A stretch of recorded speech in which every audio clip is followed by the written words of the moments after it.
Good evening, everyone, and welcome to the 66 RPG Think Tank, where we brainstorm ideas for RPGs like monsters, characters, encounters, and whatever we can think of. We've got with us tonight, going from my left, we have Jay, Josh, Mark, Alex, and of course myself. So let's kick off. Mark, would you like to take us through the check-ins? Yeah, no problem at all. Let's work our way around and see how everyone's week has been. Let's start with Josh. You know when I said last week that it's been really busy at work? I should never say these because it just got worse and worse and worse. So I'm just going to stop saying that from now on. Otherwise, things are going good. A few more ideas not related to tonight's topic cropped up. Relatively mildly productive week, I suppose. Can't complain. Okay, sounds like a fairly normal, generally good time. Alex, can you advance on that at all? Do you have any drama to tell us about? No drama as such. I mean, just sort of been getting into work. Hasn't had much time to do anything else. It's been a bit all ahead at work, so been busy constantly. Yes, chainsaws. That is what I do. I do chainsaws now. Okay, that sounds good. You broke up a bit when I heard the word chainsaws, so I guess your week must be more interesting than mine. Move on next for James. How's your week been? Yeah, the traffic. Just my week has just been my week. It's like Josh. He's just like busy, slightly lazy, not near productive as I wanted to be. Had meetings, had some more meetings, said bits of war. Yeah, today I walked around the concrete and pointed at the holes. So that was my week. That was at least my Friday.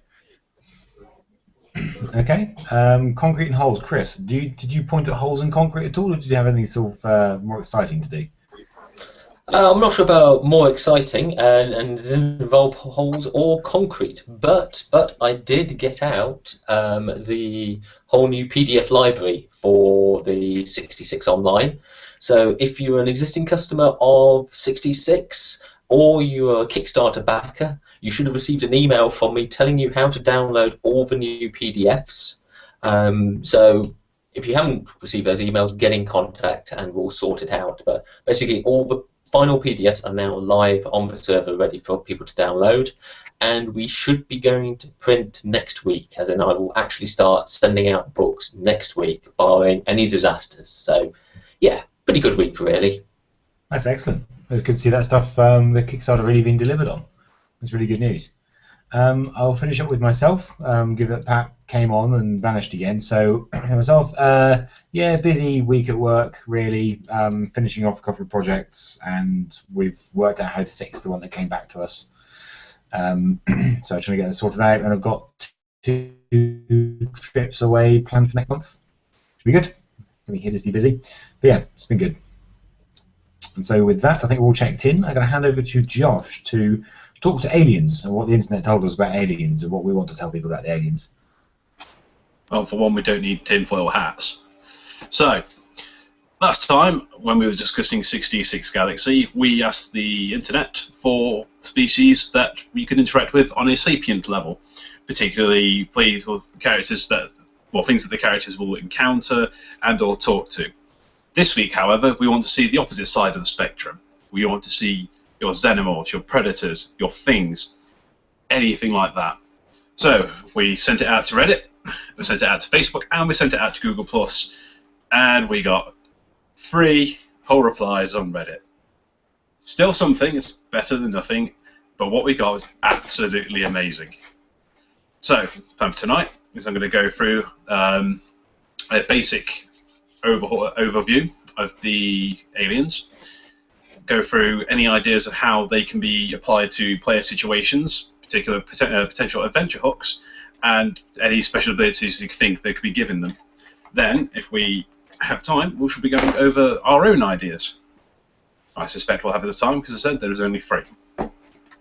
So, I should start with number 1, the Void Sailor. See, the Void Sailor, from what I gather, seems to be a large cylinder-like shape.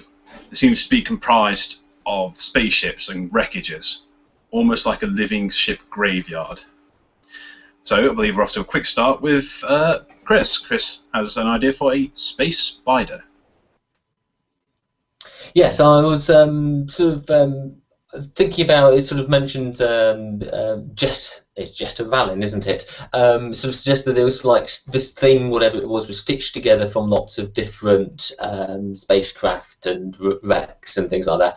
And there's types of spider, particularly underwater spiders and things, which sort of get bits of shells and sort of build cocoons and things like that from debris they're found. So I just thought, yeah, giant space spider, which sort of uses sort of wrecks of spaceships and debris to sort of build its sort of nest. And, you know, it doesn't take a lot of work to bring in a giant space spider into an adventure, I find. Fantastic. That's a great idea. I'd actually not actually consider that concept as something inside the cylinder. I originally envisioned the cylinder itself being live, but I really like that idea. That goes into the fact that we will be having ship-to-ship combat battles, and of course we'll be having aliens of that size as encounters for players in their ships. And you know, with spiders, when they sort of like give birth, they give birth to millions of tiny, tiny spiders. So, you know, so if you've got a big motherfucker of a spider, then it's going to give birth to, you know, relatively small but still sizable from our point of view spiders, which will make great mooks. So, yeah, there's lots of different ways you can use that idea. So exactly, you can start off on a planet encountering the smaller ones. Oh, how can this possibly get worse when you escape?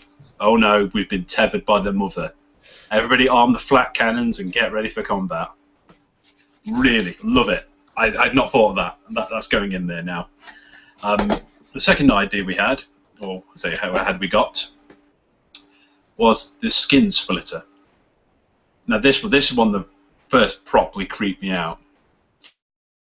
It's a parasite that seems to start off as an egg, only a few centimeters wide. So it's easy enough to swallow from the air or to get in or inhale. At which point it attaches itself to the host's nervous system and starts to transform them. It starts off in the abdominal area until it starts expanding and getting bigger and bigger. After a certain point, will rapidly form an exoskeleton and explode out of the person into a fully grown skin splitter. At which point their then prerogative is to either spawn more eggs by vomiting them up or kill the crew to protect said eggs. See, I really was quite creeped out by this idea. It sounds like something that came out of the David Cronenberg movie. Man, he's got some issues, I swear. So, back to Chris, I suppose, because he's got an idea how to use an adventure. Well, the thing is not so much as an idea, it's the question, how do you use this monster in the adventure? Because it strikes me as a monster the party can't fight. The first time they know about the danger is when it's already inside of them and expanding greatly. And, you know, I think it's either going to have to be, you know, automatically fatal or require some major medical treatment to prevent it. So the question was, that actually makes quite a difficult adventure setup. You can't just use it in a normal encounter. But it occurs to me, if you infected one of the players and you needed to go somewhere specific to get the cure, then it actually becomes a MacGuffin. In that it's something about what just drives the adventure, but it actually in itself is not important what it is. Similarly, if you've got something like they're in a spaceship and one person, an NPC, gets this and explodes, and then the players are trying to isolate themselves and things like that, you could do quite a psychological thing. You're not actually fighting the monster as such, it's just forced them into a particular situation. A great opportunity for a good old horror one-shot. You're trapped on this potentially exploding ship with something that you can't potentially fight, or have to find a way to stop it getting towards you before you can find weapons maybe, or something powerful in the ship to take it out. Fantastic.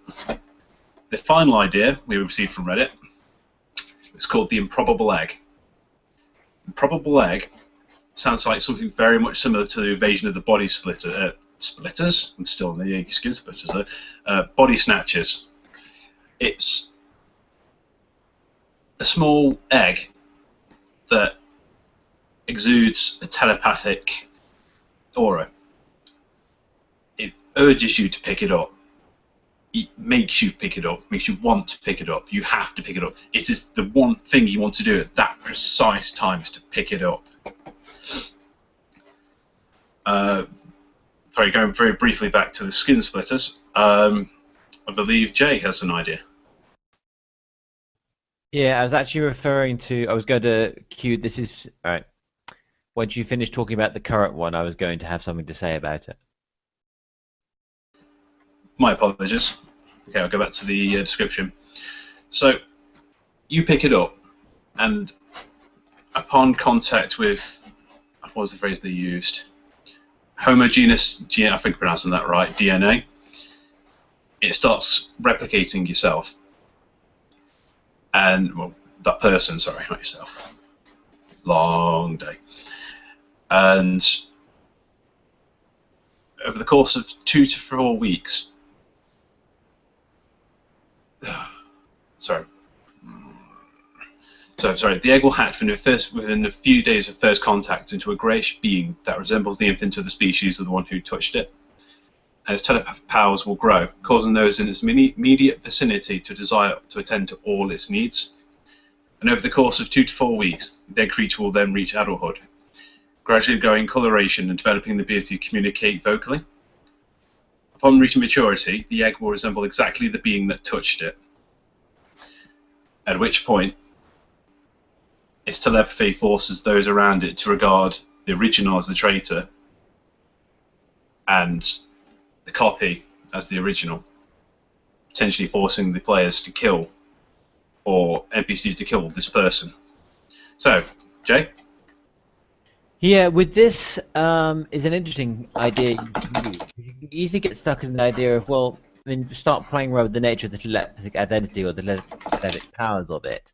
This is the kind of character where you have the players essentially arrive at a location, and they then have to deal with the fact that, well, one of the people they're meant to be looking for is actually an egg. It's one of these creatures. And therefore they basically had to spend the time searching for it and looking for it and trying to get past its quite formidable mental defenses. So I like the idea of this, them encountering this creature later in its life cycle. So it just happens to be wandering around, or they're being sent to hunt it down by a vengeful family or the likes like this. So yeah, there's potential for very much an investigative storyline around the character like this. Fantastic. Chris, I believe, wants to make a reference to One Flew Over the Cuckoo's Nest. No, just to cuckoos, actually. Space cuckoos. You know, what this reminds me is the Cuckoos in the Nest, is that they come in and they chuck out one of the chicks and they take over the place, or, you know, I don't know, they lay an egg, don't they, in the nest, and it gets raised by the surrogate family.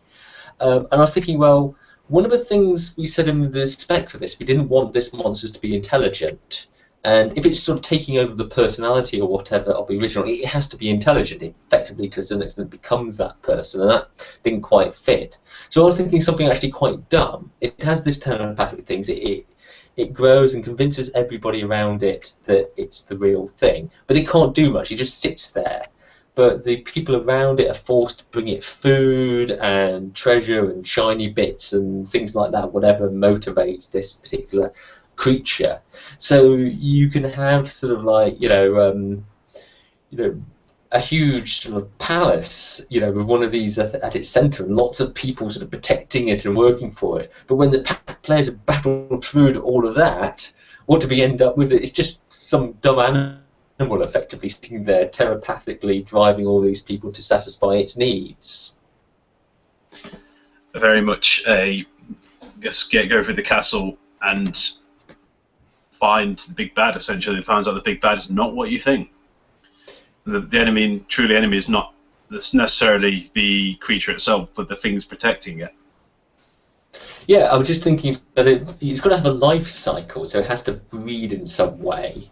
So it's, you know, maybe if it's sort of like it sort of drives people until it's got a spaceship or some way of getting its spores off planet and starting the cycle again. So it could actually be quite a bizarre monster in the way that players encounter it. potentially have the players find a way to stop that ship being launched. Very much a espionage kind of thing. Yeah. Especially if you're trying to find out around the fact that this thing can control the crew, you have to blend in with potential telepathic shielding, go into the castle, sneak in there, and find a way to stop it going before then confronting it. Yes. So, those were the 3 ideas we got from Reddit. Has anyone else had an idea at all? Nope. No, quiet on the... Oh. Jay. Space chimps. Sorry, I was typing so quickly to get in, I forgot to ping, so my apologies. Yeah, I was looking at the image that Chris posted up, and something about the size of it made me think that, well, I mean, some people describe it as, or describe the image. It's essentially, it looks like what could be a small bipedal reptile-style creature.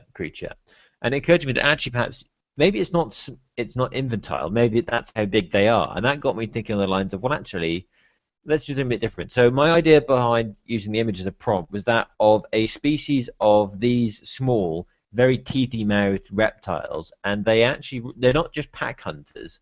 They operate in social groups, very akin to what chimps do, but they are very much more meat-eaters than chimps. So they have a very defined and strict social structure within their groups involving grooming and looking after each other.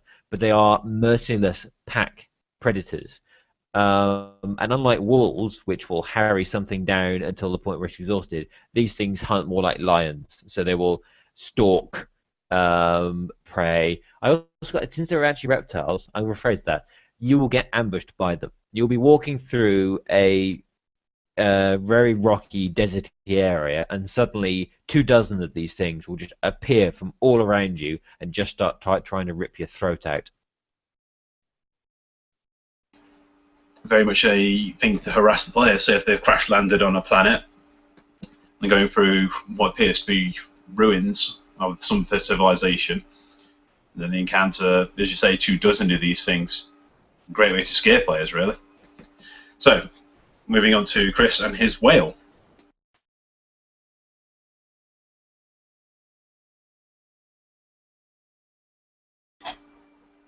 Chris, I think you're muted. Still. Sorry, I managed to click off my window and couldn't find it again.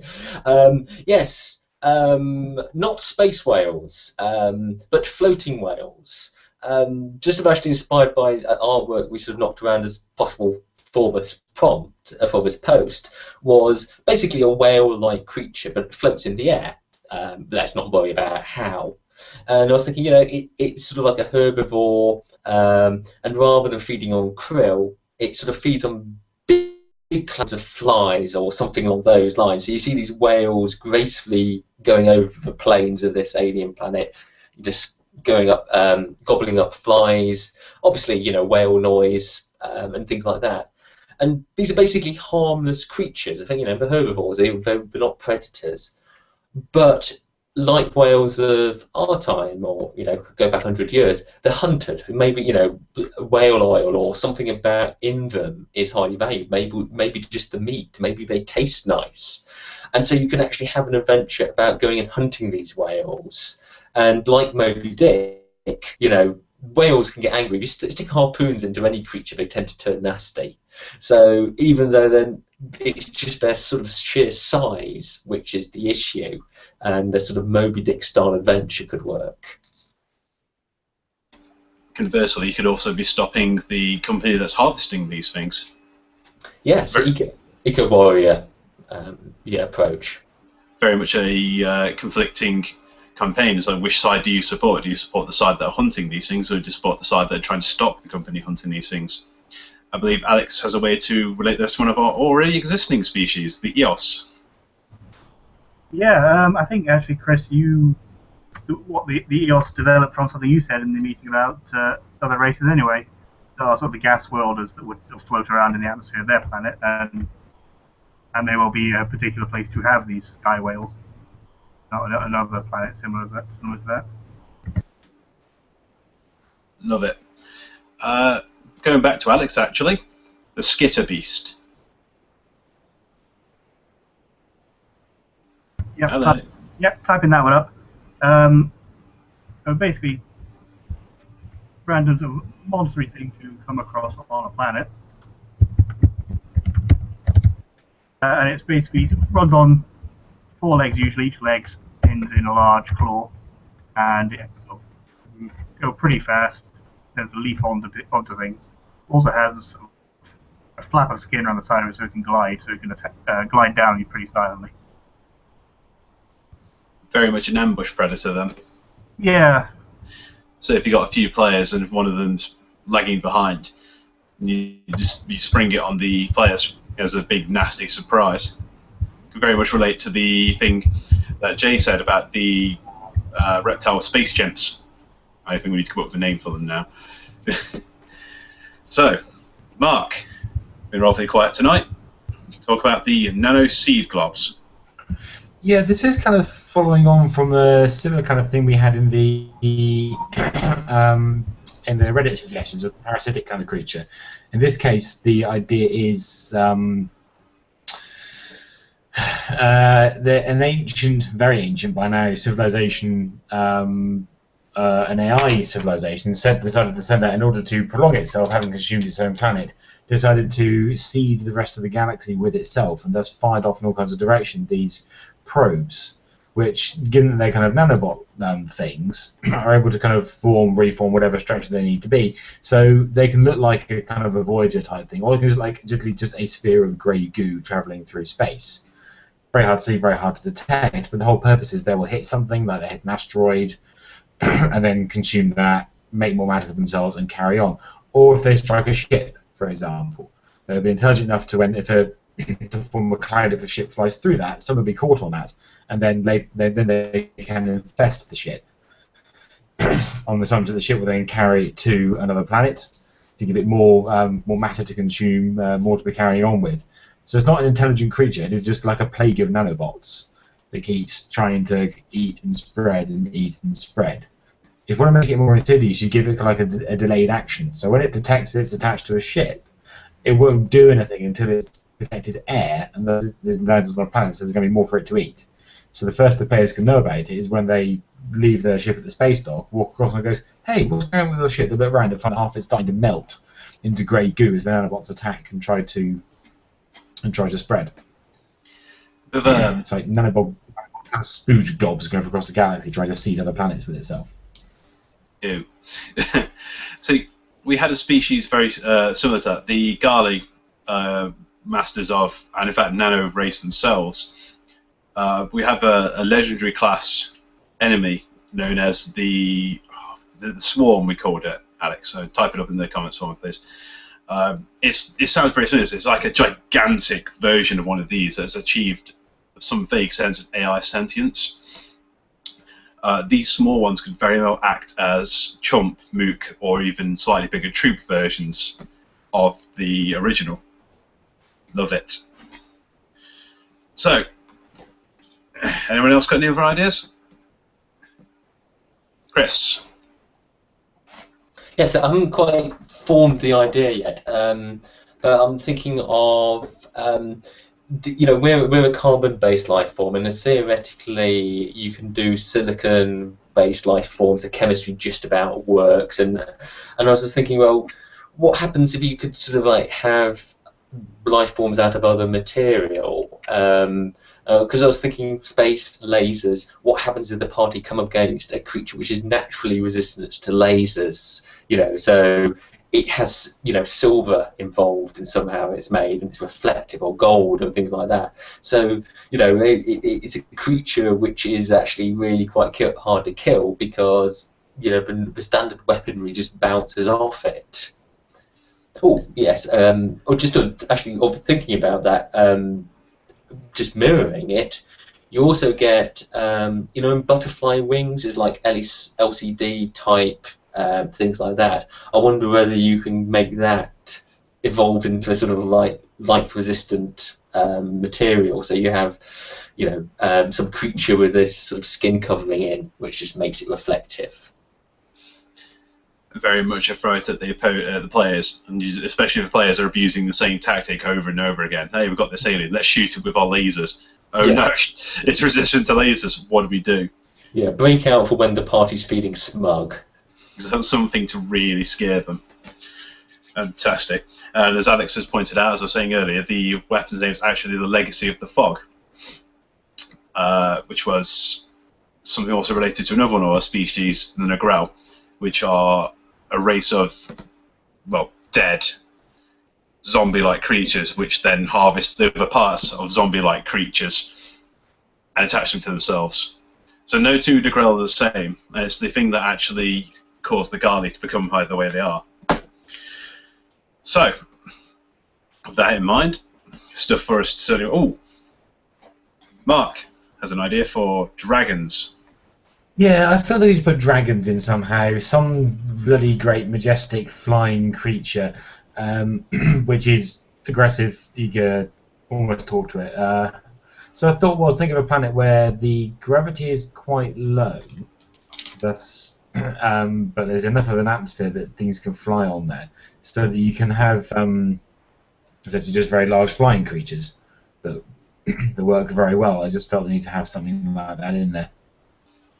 Fantastic. And exactly how they'd work. I mean, particularly talking about like a very methane-rich atmosphere, for example, then they makes the fire breathing easy because it's going to ignite the area directly in front of them. The only danger about that is if you go to a particularly high area of methane, you'd blow yourself up as well. Love it. Going back to Chris, has an idea about high gravity. Yeah, it's just Mark mentioning low gravity planets. I thought, well, what do you have on a high gravity planet? And I was thinking, well, dropping on somebody becomes a really interesting combat technique in a high gravity environment. So I'm thinking of some form of predator which slowly crawls its way up cliffs or hills or whatever else to get the height advantage, and then waits for something below it and just then falls on it at high speed because of the gravity. I was thinking, maybe if you got those fish which inflate themselves to look big and things like that, I'm wondering whether you could sort of almost reverse that as something of a creature which contracts and made itself smaller and denser. So when it fell, it was almost like a cannonball. Hits something, kills it, expands, eats its food, and then slowly crawls its way back up the hill. Yeah, something really quite dangerous and unsuspecting, and another great ambush predator, as all predators are termed. What's the word? Tend to be. I use tend to be for now. Yeah, I mean, the thing is, the way you'd use it is that, once it's been attacked once or twice by it, it's not really of a threat, because maybe you're keeping your eyes out, to look up, then you can dodge these things relatively easily. But it's a way of the GM introducing tension into it. The party has to move through a narrow ravine, and they know these creatures exist, so they're going to be constantly looking at it. And then that's the time you bring in the creature which comes out from the ground and nibbles at their ankles. Yeah. But, you have a great way to surprise players. So you're expecting this thing, suddenly something else turns up. Now we all know space worms are something very, very cool anyway. My personal favourite being the sandworms of Dune, but that's completely different. So, all great ideas, all good things for me and Alex to certainly throw about and consider and juggle. So, I believe we'll leave it there for the aliens. We finished all early. My apologies. I think we seem to have anything else, unfortunately. Unless anybody else has got any other ideas. No. Cool. In that case, I'll pass on to Chris for next week. Thank you, Josh. Yeah, it's actually, when you're talking about aliens and non-sentient monsters, actually it's quite tricky, because you just end up with the obvious ones like big things with teeth and claws. There's sort of like just any sort of fantasy monster is almost applicable in this situation. So coming up with specifically space-themed monsters, which only can work in a science fiction environment, is an interesting challenge. So let's talk about next week. And Mark, I think you've got thoughts on taking these monsters further. Yeah, I think we've had a kind of a good sit down and come up with a good collection of just random creatures. I'd be quite interested in seeing if you guys are willing to stat them up, or maybe do that next week. We stat them up, or next week you guys have done some and we just play test a few. Don't tell us which few, obviously. So we adventure on a planet somewhere, and then either we get attacked by dragons, things land on our heads, mirror beasts turn up, or whatever. But just to kind of play through these creatures and see how they work out. Yes, it'll be interesting. Some of them pose quite interesting challenges from a mechanics point of view. So yeah, that would be an interesting thing to do. A couple of weeks ago, no, last week, we did talk about carrying on with magical convenience and statting that up. Actually, sort of working out the actual path cards and everything for that. So if people got a preference, which one we do, both of them are going to be pretty crunchy, that we either stat up some monsters we've talked about tonight, or we stat up some of the magic spells we talked about a couple of weeks ago. Any thoughts either way? Just jump in. I would lean more towards an actual playtest, where we actually start throwing a bit of mechanic around. So we try and actually get these monsters statted up, or Josh and I try and get these monsters statted up, and then we just throw some loose, modern, generic characters at them and see what we can come up with. In terms of statting them up, the Beastry has a whole big selection of monster parts, which Chris, Mark, and I put together to be pretty generic. So that should give you the basics you need. You just need to work out what kind of characters we could throw at them. I would be more interested in playtesting. Yes, I mean, playtesting, we're going to resume the standard playtest sessions this week, so we can drop them in. I know Pat wants to do some Lovecraft playtesting for a few weeks. So it would mean sort of either we're taking this meeting as a playtest session, and we might be struggling for time to do it meaningfully. But certainly, statting them up is something we can do at the meeting, and then with an eye to playtesting them shortly. Alex, you have a thought? I think statting up the monsters is probably a slightly easier and slightly quicker one to do than trying to stat up the magic paths, just because there's precedence for doing the monsters, so you've got the foundations there that are easy to build on. Yeah, I think so as well. And also, it might be nice to specifically try and stat up at least one or possibly two of those ones from Reddit and give some feedback to the Reddit community. That might be a very nice thing to do for the next meeting. So if everyone's happy with that, what we'll do next meeting is stat them up. If all of us can have an eye on one monster we'd like to do, and then we'll just pick one and start working on it during the meeting, and then see how many we can get through. And then we'll keep, and then ideally in a few weeks' time, hopefully we can actually do a proper playtest with them during the playtest session. So everyone happy with that? Good. That's a thumbs up. Excellent. Okay, so next week, statting up the monsters. Brilliant. Okay, so I'm going to hand over to Jay, who's going to round us up with some pluses and deltas. Okay, so we've got stuck in there. I'm going to go first because I'm doing this section and I get to choose. So pluses, good seeing a good range of ideas off there. So yeah, good getting involved in that. Deltas, it's pretty becoming apparent that different bits of social media are interested in different bits of what we have to say. So I think we may need to do a little bit more targeting.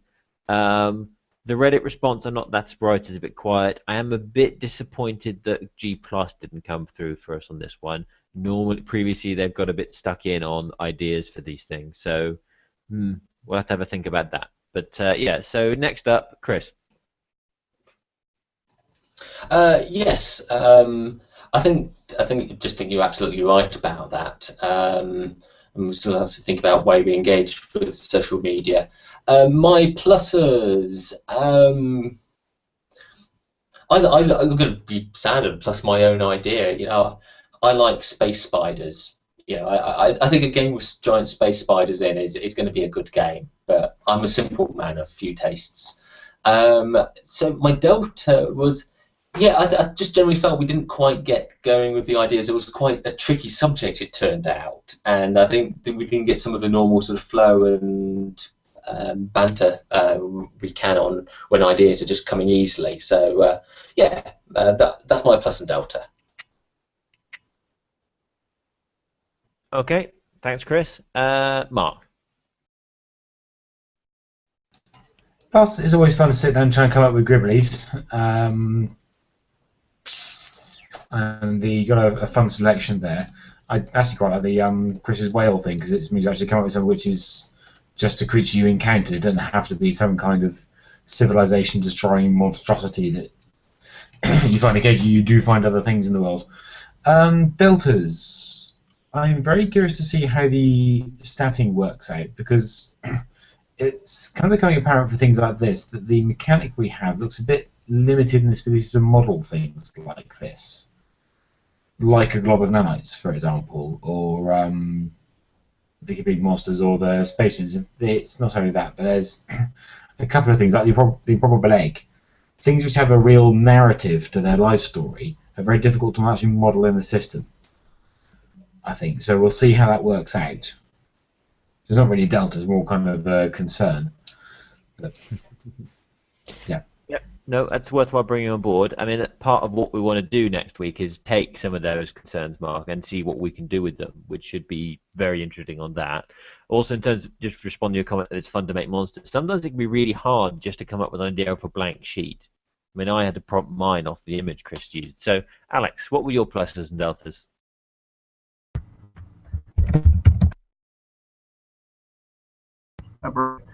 Yeah, it's good to get some of these sort of mechanic-based stuff started for Galaxy, and it does give me something to focus on for writing stuff up next week, so I can try and get a few things together that would help with the building and stats.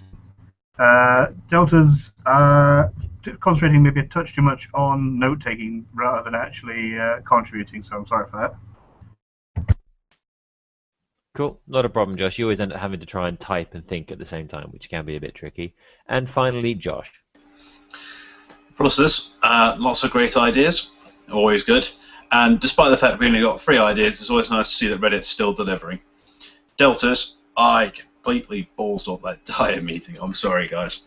I'm still getting used to this whole thing of presenting. I'm not a presenter kind of person. I've always been in the crew in the background. So my apologies for stumbling over a lot of stuff there. But I'm just getting used to it. I have to apologise for it. I'll get used to it in the end. Yeah, pluses and deltas, really. I just muted myself and then unmuted myself. Yeah, good. All right, it's good to hear from everyone on that. Yeah, I think perhaps, yeah, just going to be practice is going to be the main thing on all of this. So in terms of that, I'm going to hand back over to Chris, and he's going to say goodbye for us all. You're absolutely right, Jay, I am. So, yep, that's it for this week. We are back next week, 7 p.m. UK time on Fridays.